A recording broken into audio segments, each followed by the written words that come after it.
Hey trainers, Professor Seedbed here. A couple videos ago, I talked about John Wesley, the founder of Methodism. It was a rather short snippet, but I thought that it was a good introduction to what it means to be Wesleyan. I wanted to continue this Wesleyan series, but wasn't sure where to go next. I was thinking Charles Wesley, but there wasn't a whole lot of difference between him and his brother other than the wonderful hymns that he made in terms of his story. But then it hit me. Someone perhaps as influential as John Wesley in the story of Methodism might be Francis Asbury. That's a name that you might have heard of even less than John Wesley. But not only was he instrumental in the history of Methodism, but in the history of the United States of America. He has several churches named after him and many schools. Not only that, but his upbringing, education, and life story is vastly different from that of John Wesley. So without further ado, let's go over who I'm calling the bad boy of Methodism, Francis Asbury, on this episode of Religion IRL.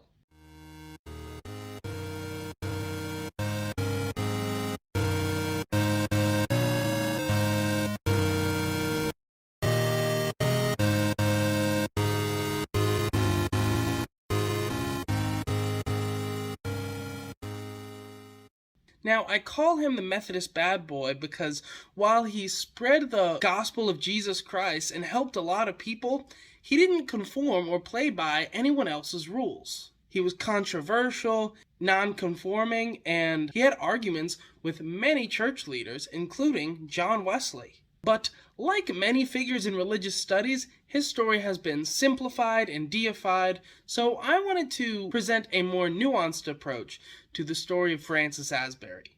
And trust me, his story could not be more different from the straight-laced John Wesley. Let's start by talking about his family.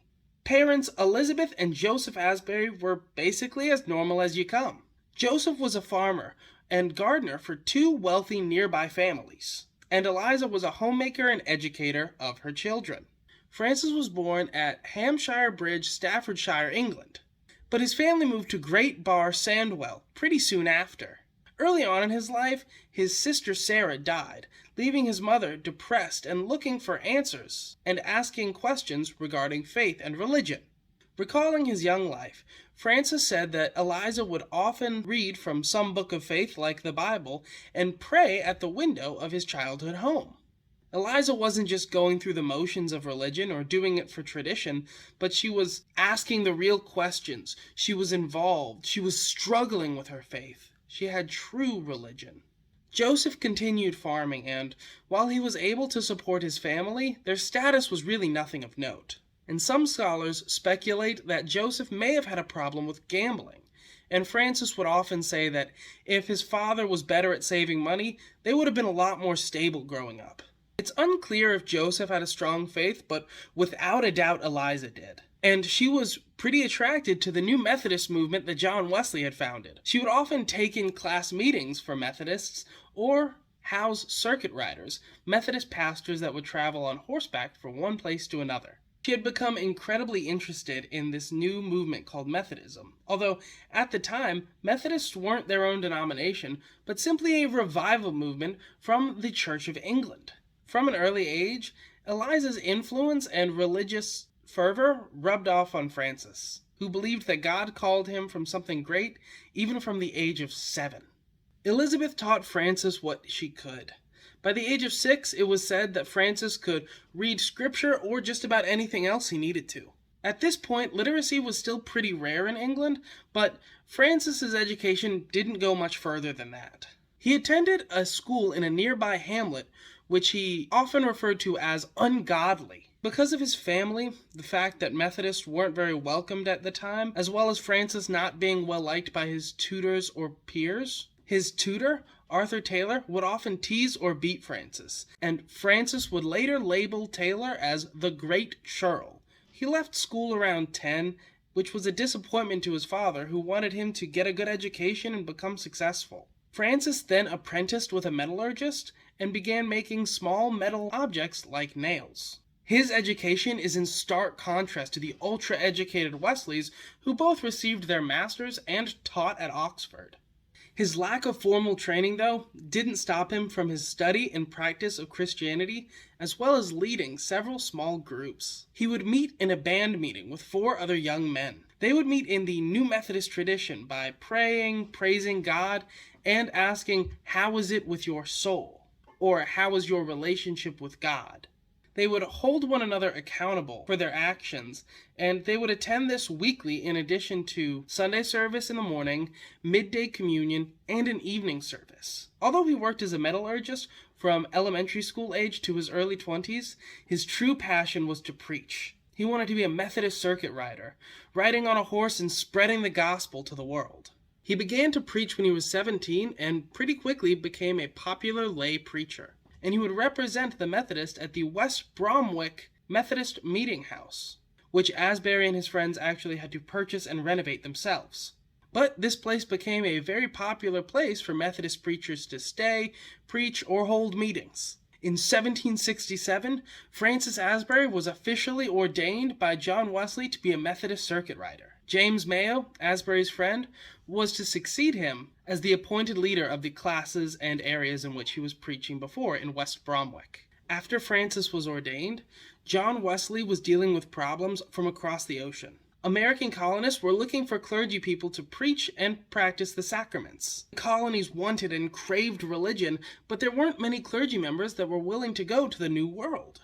After John Wesley's failure in Georgia, he wasn't looking to go back either, so he started looking for volunteers. And in 1771, Francis Asbury volunteered to go to the New World, and John Wesley appointed him to New England. He set sail on September 4th and arrived in Pennsylvania in October 27th, 1771. Experts aren't exactly sure on what boat he took his voyage, but many think the ship was called the Betsy or the Warwick. Not super important, but I thought it was a fun fact, since newspapers sometimes kept track of those kinds of things. He was one of the first few circuit riders to make their way to the New World, and he spent much of his time between Philadelphia and New York. He would often preach in Staten Island, and within his first year, in over 24 other locations. But it gets me wondering, if American Methodism really kicked off in New York, I wonder, are there any other dramatic religious movements that started off in New York in the early days of America? None that I can really think of, other than the Shakers, the Mormons, the Oneida community, Jehovah's Witnesses. Granted, those were about 70 years after Asbury, but you get the point. It's still a little spooky. He would later focus his ministries around the Chesapeake Bay, in colonies like Virginia and Maryland. But really, he never stayed in one place, traveling from one place to another, always and constantly expanding his circuit in charge. He became well known for his preaching, which, unlike John Wesley's, was disjointed and unorganized, but always full of zeal and excitement. But he would often speak to the least, the last, and the lost, like the poor or the slaves, and his disjointed, zealful preaching got people on their feet and praising God. In the first few years of his ministry in America, it seems as though nothing could have slowed him down. But, as many of you know, there was another movement taking place in the late 1770s, the American Revolution, and in the years leading up, Asbury remained fairly neutral to the conflict. His call was to serve God and preach to the colonists in America, but on behalf of the Church of England. Heck, the Book of Common Prayer, right on the cover, had a blessing to the current monarch of England. That's not exactly what the Minutemen and the other revolutionaries wanted to hear. And this is just complete speculation and legend. Some say that when Francis Asbury was gifted the Book of Common Prayer to John Wesley on the way to America, he threw it off the boat and into the ocean. Now, I can't be certain how true that is, but I'm pretty certain that he didn't pull it out during his sermons, especially when the conflict with the colonists and England became intense. Pastors of the Church of England at the time were often persecuted, attacked, and even killed by angry mobs. Asbury himself claimed to be shot at multiple times by colonists, by the very people who he felt called to preach and spread the word of God to. And because Methodists were technically still a part of the Church of England, many of the circuit riders left before the fighting got intense. Very few of them stayed in America.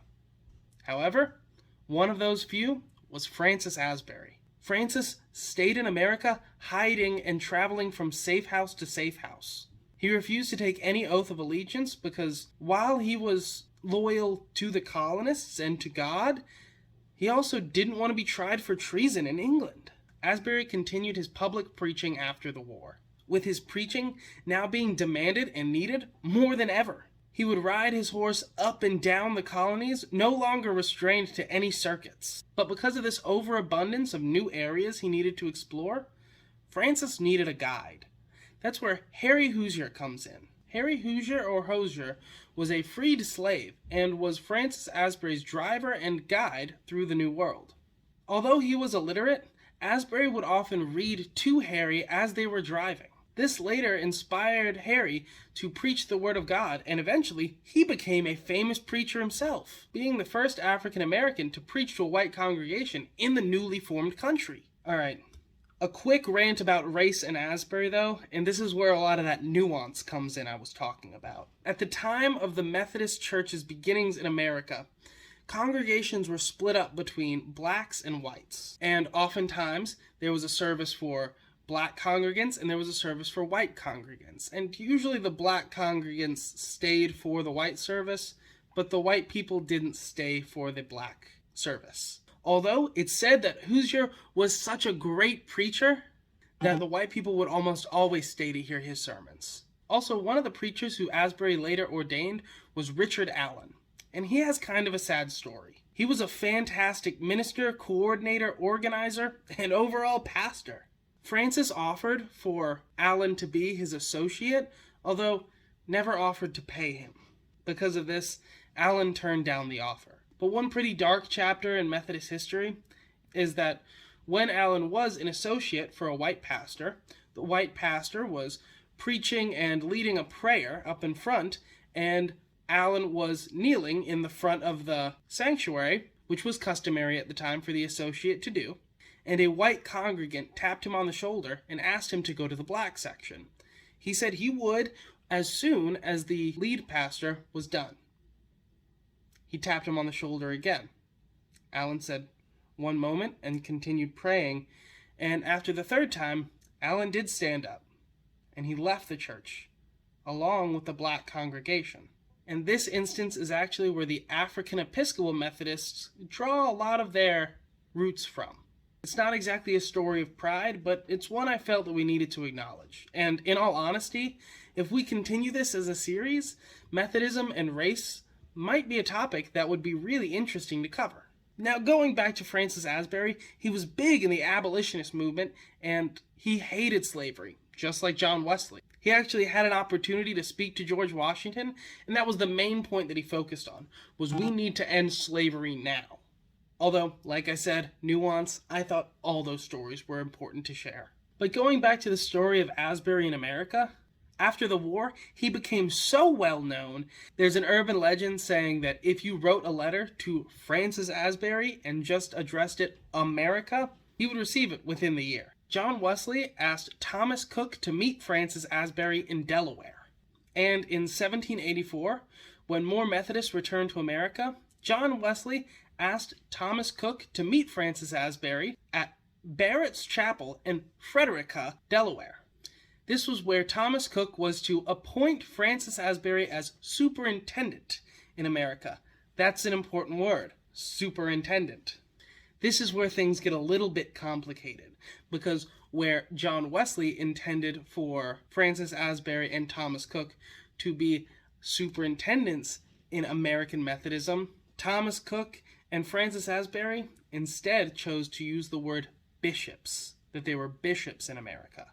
And in John Wesley's mind, this overstepped some boundaries because he believed that only administration in the Church of England could appoint somebody to be a bishop. Nevertheless, perhaps inspired by the colonists and his newfound home, he thought that democracy was the best way for them to settle this. Coke and Asbury called every pastor in America to the Christmas Conference in 1784. This was taking place in lovely Chapel, Baltimore, and was used to vote on the new superintendents or bishops. Since he overstepped in this way and had so embraced the culture and newfound liberties of America, Asbury and Wesley began to argue, and slowly the American Methodists and the English Methodists began to split. He successfully severed the American Methodist movement from the one in England, and the one in America grew by far larger, becoming eventually the largest part in what would later become the United Methodist Church. Under his leadership, Methodists went from 12,000 in members in America to 214,000 and 700 ordained clergy, as opposed to, well, very few in 1776. The Methodist Church became the largest denomination in America 50 years after Francis Asbury's death, in 1816. In total, he rode over 265,000 miles on horseback and was able to spread the gospel to the poorest and the highest aristocrats in America. He helped implement Sunday school in America, which is a little bit different than how we think of it now. It wasn't a place to do a book study or a Bible study, but it was often the main place in America for people who were of lower status to get a good education, for children or adults, for black people or white people.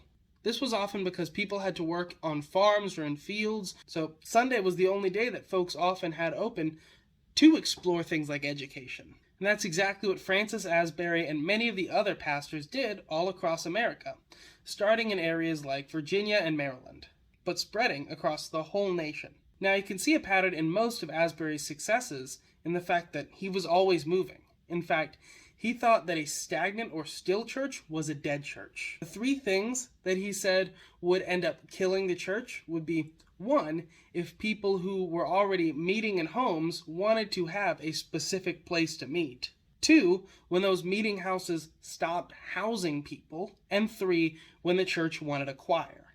He also got to know in detail many of the circuits and many of the pastors that served under him, often journaling and writing how they could improve and how they were performing in their ministry. And the main complaint that he would often have of these pastors is that they were being too stagnant. They were staying in one place, they weren't constantly moving. He definitely set the standard for circuit riders all across America, especially during the colonial era. He believed that being a pastor and being devoted to God meant wholly devoting yourself and constantly moving forward to spread the gospel. He rode up and down Appalachia with such fervor that he would often find himself ill and suffering from coughs or colds. He would always put himself in harm's way, to the point of contracting chronic rheumatism and having to switch from horseback to carriage in his later years. He had no home, no church building, no wife, but he molded and shaped not only the Methodist Church, but America. He would hardly bring anything with him on his journeys, usually just his Bible, a journal, a pistol for hunting, and the clothes off his back.